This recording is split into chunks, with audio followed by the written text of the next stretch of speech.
இது என் இனியன் குட்டியோட ஃபேவரட்டான கிளுக்கு.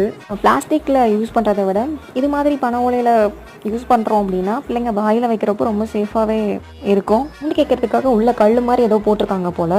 ஆனால் அது ஃபுல்லாகவே கவர் பண்ணி தான் இருக்குது. ஸோ அந்த பீசஸ் வந்து வெளியில் வர்றதுக்கு சான்ஸே இல்லை. ரெண்டுமே ஷார்ப்பான எட்ஜஸ் இல்லை. உங்கள் வீட்லேயும் குட்டீஸ் இருந்தாங்கன்னா இதே மாதிரி வாங்கி கொடுத்து பாருங்கள். இது ரொம்பவே சேஃபான ஒன்று.